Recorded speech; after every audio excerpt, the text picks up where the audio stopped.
welcome to another episode of the Complete Football Pod. My name is Mike. Hope you're all doing well today. Briefly, for this episode, let's talk about the Chelsea Brentford 2-2 draw game. Uh, what a game! That shows where Chelsea is at the moment right now, because there was no reason why Chelsea should not win this game. But with all due respect to all Chelsea fans, I think it's safe to say Chelsea is a mid-table club right now. Yeah, because of the way they play, no consistency, no identity. They win the game this week, the next week they fall short. So it's the way Chelsea is right now, and I think and I hope they improve better, because when you look at this Chelsea team, you can see a bunch of good young players that has room for growth, but for right now, they're just playing like individual players. They can't find that chemistry. It's not sinking in, and I think, in my opinion, I think the coach has a huge question to answer. Because personally, I think Pochentino is not the coach that will take Chelsea to the apex level. Yeah, he's a good coach, yeah, but he's not going to take Chelsea to that level where Chelsea would have to be title contenders again. Chelsea needs to get a coach that has that win mentality, that knows how to win. Against Liverpool, the Carabao Cup, you could see what Pochentino is made of, how he thinks, because it was being pragmatic. He wanted the game to get into extra time, to get into penalty, in my opinion. But Liverpool, Jurgen Klopp, you can see the difference when you have a winning mentality as a coach and against a coach that has not really, gotten to a point where he has to make decisions like that. Jurgen Klopp came in with these young lads. He trusted them. They were really hungry. They were not playing as if they were playing safe like the way Chelsea was doing. Chelsea was playing safe just to get into the penalty shootout. But that's where Pochettino is right now. I don't think is the coach to take Chelsea to the next level. Let me know your comment and let me know your opinion about Pochettino in the comment section. So let's get into it. So it's a 2-2 draw again, as we can always see. Chelsea lacks consistency, and they were not consistent again. It's been the way they did all through the season. It's always been a roller coaster. They go up, you think, oh, this team, I think they're now firing with all cylinders. Now they're going to start winning games, but they get a dip in form again. So that's actually Chelsea for you this season. The game was okay. The keeper was also okay, in my opinion. Petrovic, I think that guy is Chelsea's number one goalkeeper right now. He waited enough. He got his chance and he took it. I don't think Sanchez can dethrone him for right now, because with Sanchez, you're not sure what you're getting. This guy is full of uncertainty. He's not decision making wise. He's not good. Petrovic plays safe. With Sanchez, he's made a lot of howlers this season, and I don't think going forward, I don't think it should be, except if Petrovic is being injured. Analysis about that game. Chelsea started well. Actually, Chelsea started playing well from the beginning, and suddenly they started growing into the game, and they had a lot of chances. And Nicholas Jackson, wow, this guy is good, but when it comes to scoring goals, his finishing, he needs to work on his finishing, and I think it's something the coach also they have to find a way to make him start scoring more goals.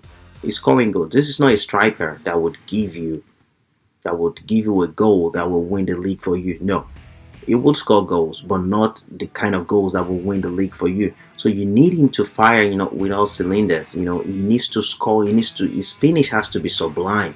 But with what we've seen with Jackson lately, he's not good with his finishing. I don't know, because I don't know how they can work on that with him, because he's not like the Timo Werner that plays from the right hand side, that cuts into the middle.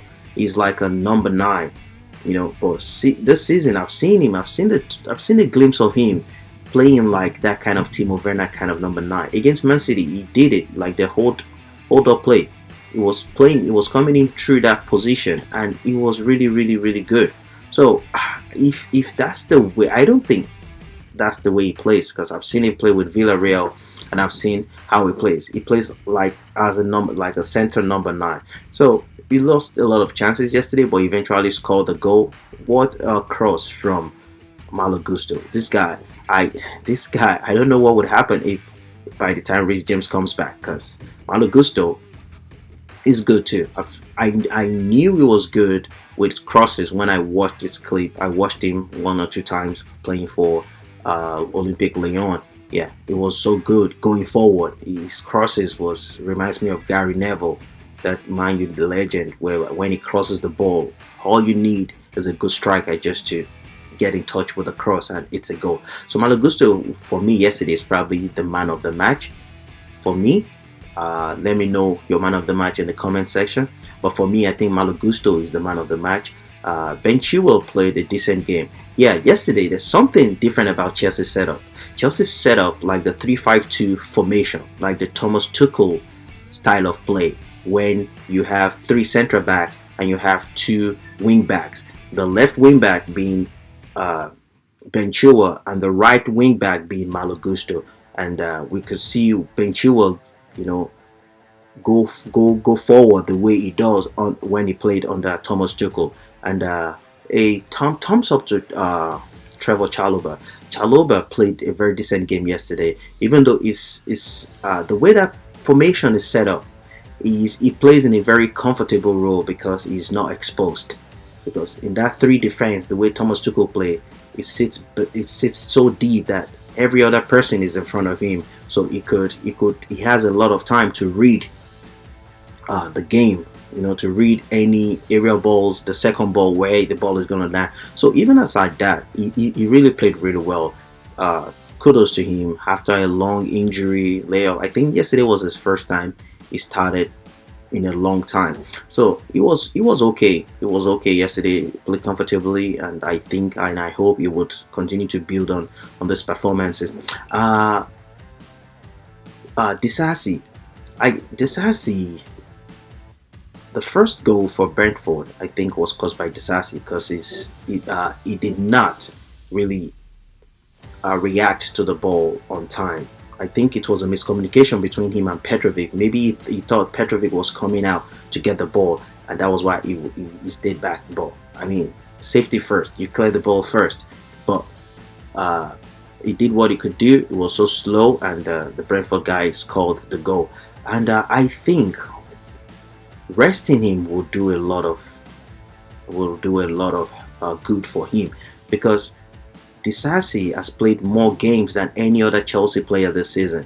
This guy has played more games. Maybe a rest would actually, be of a benefit for him, so that he could, recoup his energy and have a fresh mind. And anytime he's being inserted into the first starting lineup again, he could give his best. I think he's tired a little bit, so a rest would do.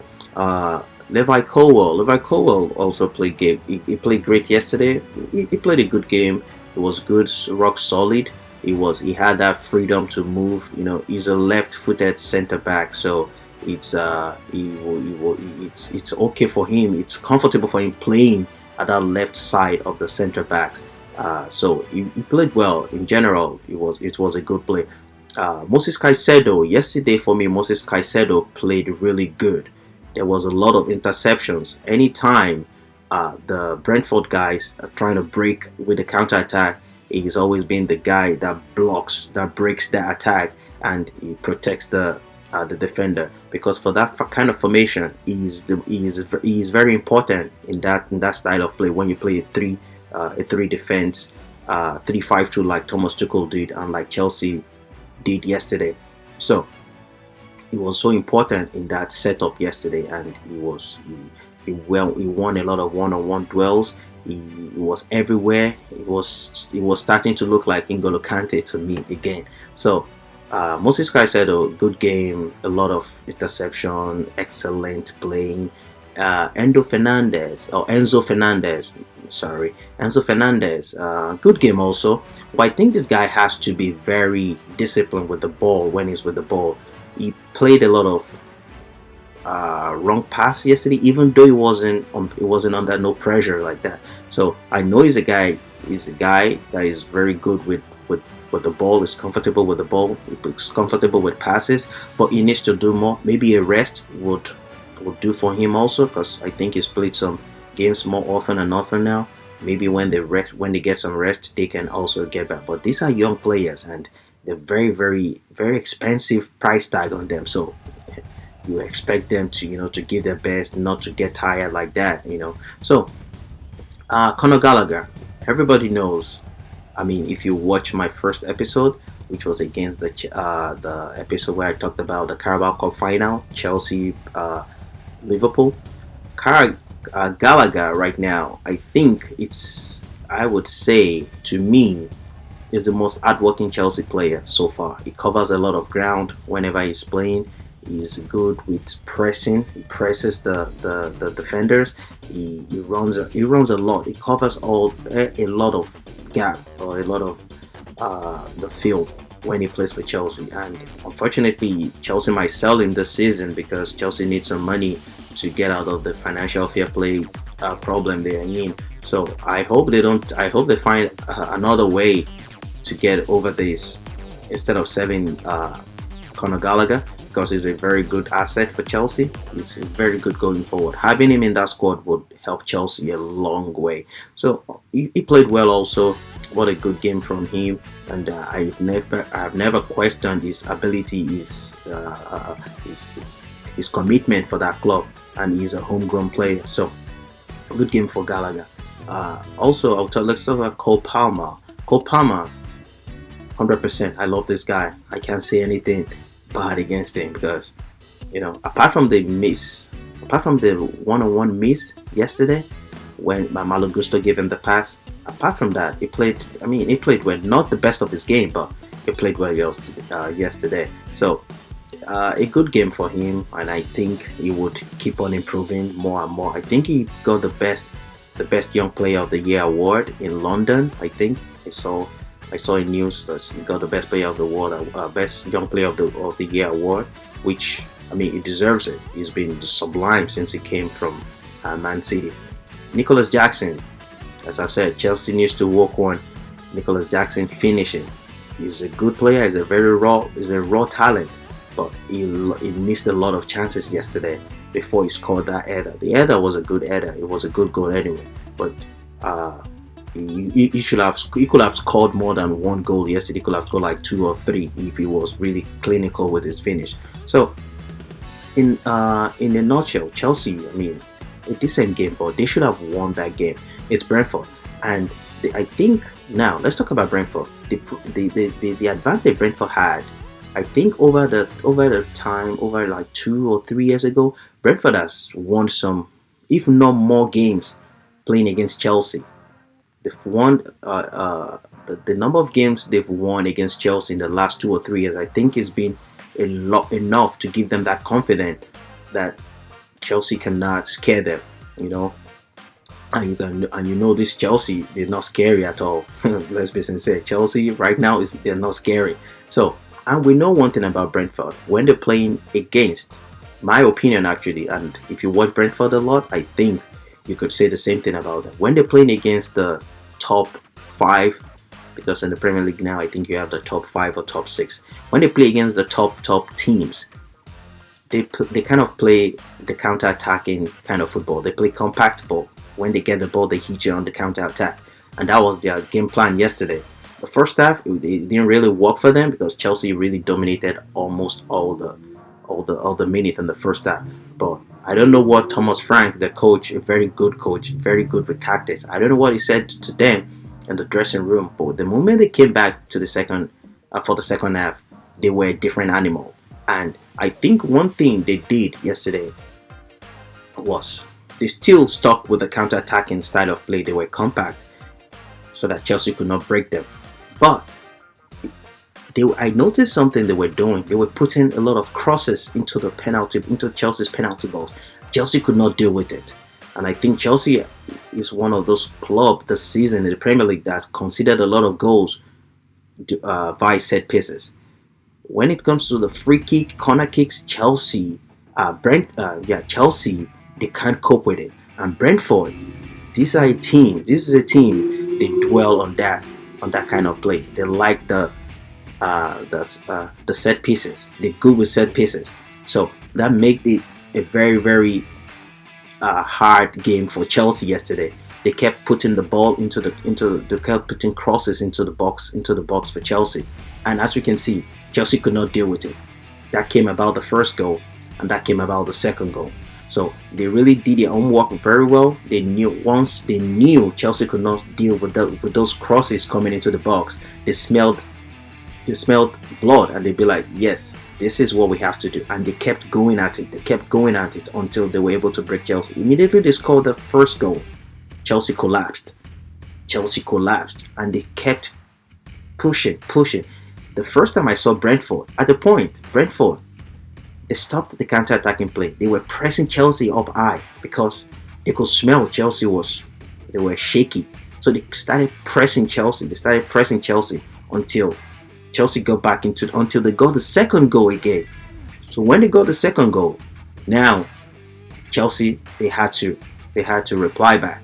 Now Pochentino had to make some substitution. But I think Raheem Sterling coming in yesterday helped Chelsea a lot. There was energy, had a lot of energy into the game, because when you have a Raheem Sterling, he's a very fast player. He wants to dribble 1v1, get into the box, and he was able to do that yesterday. So as soon as Raheem Sterling came in, the game changed for Chelsea a little bit. Chelsea started, having control of the ball once again, and that led to the second goal. But in all, Chelsea is disappointing result for Chelsea, but a great result for Brentford. And Brentford, I think they need to win some more games to be totally free from the relegation table, because they will be playing for their lives also, because they've not been winning a lot of games lately and they're really close to relegation. So they have to win a lot of games, because Everton, after the point was taken from them, they've been playing well, and I think they would, if they keep on playing even though they lost over the weekend, but I think if they keep on playing like this, they might get off the relegation table. And so Brentford also has to do the same thing. So I think Brentford also, they have to play well. And Ivan Toney leaving at the end of the season, I think Brentford, they need to stay up, so that they'll buy another striker to replace Ivan Toney. And we don't know where Ivan Toney is going. Probably Chelsea or Arsenal or Man United. So many clubs, English clubs, that needs a striker. Or probably, I don't think Newcastle need any striker right now. But he would go to a good club, because he's a proven goal scorer. So Chelsea right now, I think they are where they are because of their performances. I personally believe Pochentino is not the right guy for Chelsea. He's not the right coach for Chelsea. His timing with Chelsea would probably be like the Ole Gunnar Solskjaer time with Man United. But with Solskjaer, he won the Carabao Cup also. Yeah, I think he won the cup, probably the Carabao Cup or the FA Cup. But it was still not, the Man U was still not a great team. So I think the same thing happening in Chelsea, around Chelsea now. Chelsea has to define the kind of club they want to be. They have to sign, I think, another coach. Pochentino would just do an okay job, but not to take Chelsea to that elite level where Chelsea used to be, because Pochentino is not used to winning. Let's be sincere. Pochentino is not used to winning. He's probably got to like 2 finals ever in his coaching career. The Champions League final against this same Liverpool, and the Champions League when he was Tottenham's manager, and also the Carabao Cup final against Liverpool, the same young club. So I think he is not really experience-wise. I don't think he's a serial winner. In the subsequent